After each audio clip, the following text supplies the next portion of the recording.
Mga magulang, kung sa inyo'y mahalaga ang Diyos, tatanggapin nyo ng maluwag sa inyong puso ang ginagawa ng mga anak nyo sa gawain ito.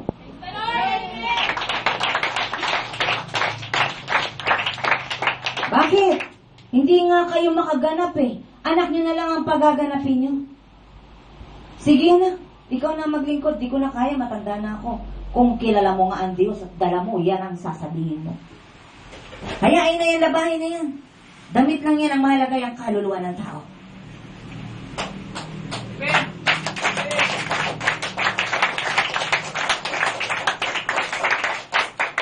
Hayain na yan, bahay na yan. Walis-walisan lang yan, tama na yan. Sige anak, kumayo kayo. Maghanap kayo ng kaluluwa kung saan-saan. Sige anak.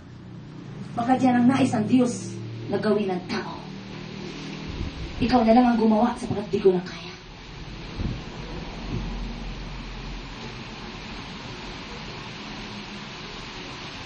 Nasaan ang puso niyo? Kung talagang si Yesu Kristo'y dala niyo, huwag niyong hadlangan ang mga anak niyo.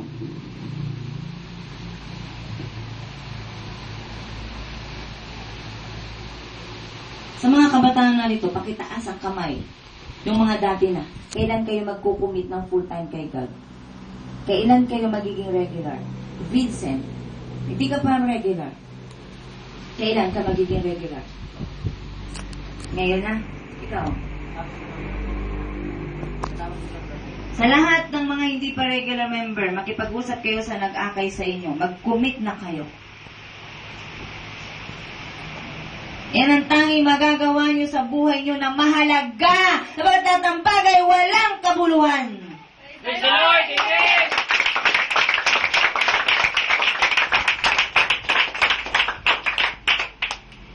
At anong sabi ng Diyos? Ang sino ang nagmimiting makasunod sa kalooban ng Diyos ay pagkakalob sa kanilang minimithi. Praise the Lord! Amen! At kung ang mithiin ninyo ay mapaglingkuran ng Diyos, Diyos ang gagawa para sa inyo. Magmiti kayo. Yan ang miniti ng babaeng ito na makapaglingkod sa Diyos full time.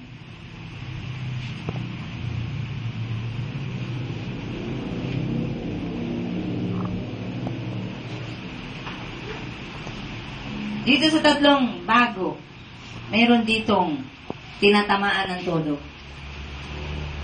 Isa sa inyong tatlo, bugbog sarado sa salita ng Diyos. Praise the Lord! Amen! Kung nabubugbog ka man ang salita ng Diyos, magpasalamat ka sapagkat may panahon ka pa para magbago. May panahon ka pa para samahan ng Diyos. Praise the Lord! Amen! At napakasarap mabuhay ng Diyos ang kasama. Walang paglalagyan ng inyong kaligayahan. Yan ang tunay na kaligayahan na hinahanap ng tao na hindi nasusumpungan. Pagkat ang tao ang hinahanap ay kapwa-tao. Ang hanapin ninyo ay ang Diyos na siyang nagbibigay ng buhay na walang hanggan. Praise the Lord! Amen!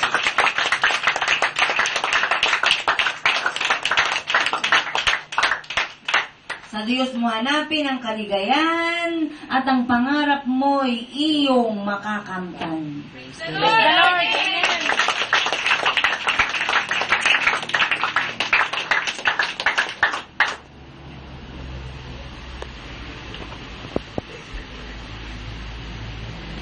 Kung walang kabuluhan ang inyong bibitawang mga salita, huwag nyo nang ibuka ang inyong bibig.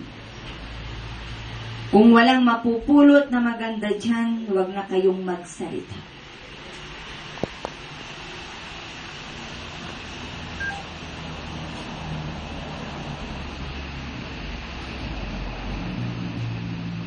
Paalala sa bawat isa. Ang pagpasok sa langit ay isa-isa.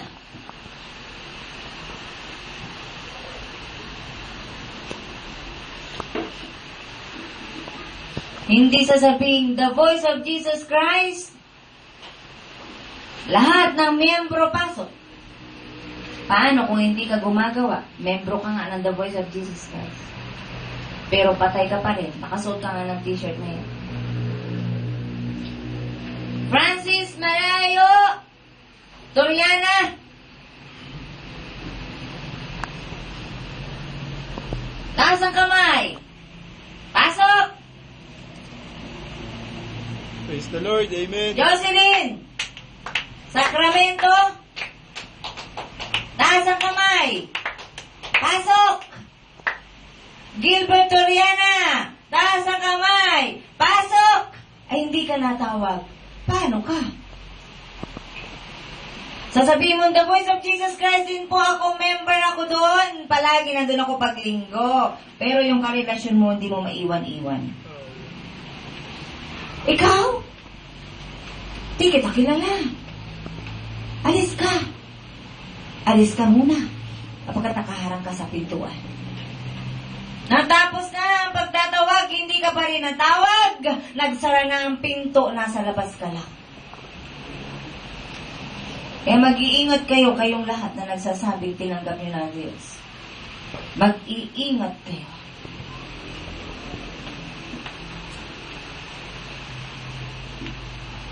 Take up your cross and follow me.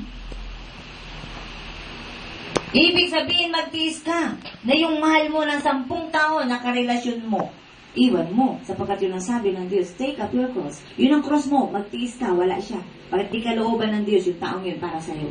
The Lord. Amen.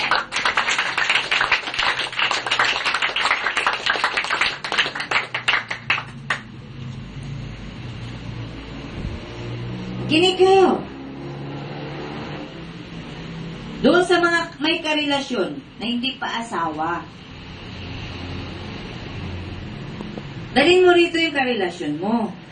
Dalawa kayong makinig ng salita ng Diyos.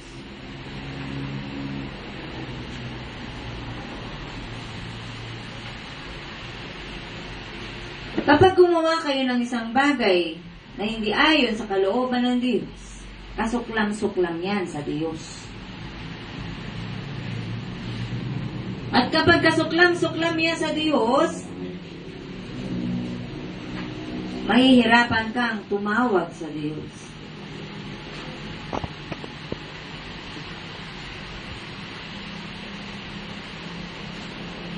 Kaya doon sa mga may karelasyon ngayon, kung yan ay ayon sa kalooban ng Diyos, tuloy nyo lang.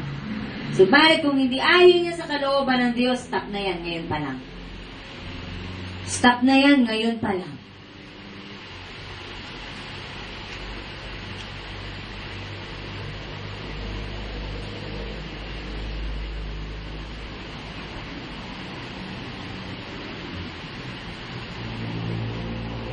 Doon sa mga may asawa, huwag niyo ipagkaitan yung sarili sa isa't isa. Ano man ang sitwasyon, kailangan nyo ang isa't isa. Walang sinabi na kapag okay lang, okay lang. Pag wala ng pera, wala na.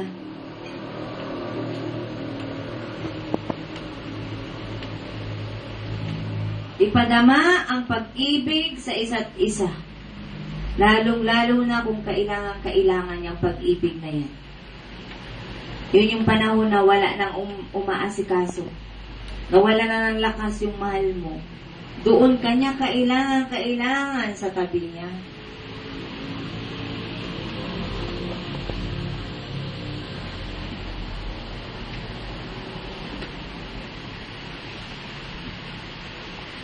Mahal na araw. Doon sa mga pamilya na magkakasama. Palagi kayong dumulog sa hapag ng Diyos. Manalangin ng sama-sama.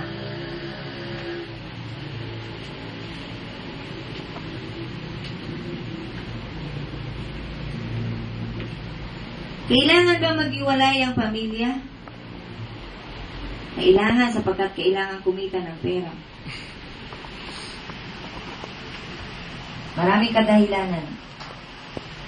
Pero si Jesus ay nagkatawang tao sapagkat isa lamang ang kanyang kadahilanan nang maligtas kayo at makabalik sa kaharian ng Diyos. Praise the Lord. Amen.